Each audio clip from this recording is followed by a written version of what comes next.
সভাপতির আগমন।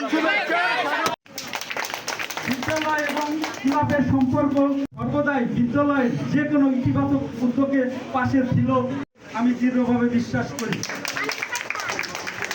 একটি শিক্ষা প্রতিষ্ঠান, আপনারা আমার উপর আস্থা রেখে যে মহান দায়িত্ব অর্পণ করেছেন তার জন্য আমি অত্যন্ত আনন্দিত এবং গর্বিত। সরকারি উচ্চ পদে চাকরি করার সুযোগ থাকা সত্ত্বেও তিনি শিক্ষকতার মহান পেশাকে তিনি বেছে নিয়েছিলেন। আমার পিতাকে দেখেছি তার নৈতিকতা, তার ধৈর্য এবং তার ব্যক্তিত্ব। আমি তাকে ধারণ করি এবং লালন করতে পছন্দ করি।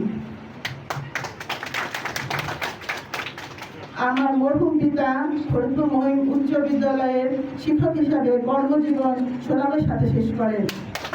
এছাড়া আমার স্বামী মোহাম্মদ হানিফ মন্ডল, তিনি এই স্কুলের উন্নয়ন এবং সমাজ পরিবর্তনের জন্য নিরলসভাবে কাজ করে যাচ্ছেন।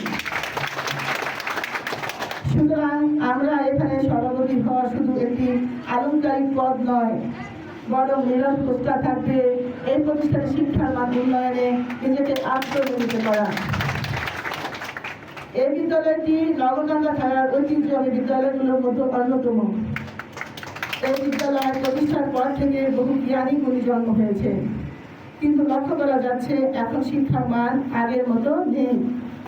সুতরাং প্রথমে চিহ্নিত করতে হবে শিক্ষার মান উন্নয়নের প্রতিবন্ধকতাগুলো কি কি, এবং আমি বিশ্বাস করি আমাদের ছাত্রছাত্রী, শিক্ষক মন্ডলী ও আমরা যারা ম্যানেজিং কমিটিতে আছি সবাই মিলে আন্তরিকভাবে কাজ করলে সেই হারানো ঐতিহ্য ফিরে আনতে।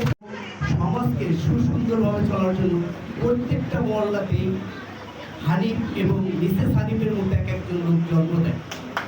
কারণ তাদের জন্মটা আজকে স্কুল যেমন ধন্য হয়েছে, আজকে অনেক মানুষ হিংসাত্মক বোধ করে যে আসলে আমার মহল্লায় যদি এমন একজন ব্যক্তি থাকতো যে সমাজের উন্নয়নের লক্ষ্যে তারা কাজ করবে।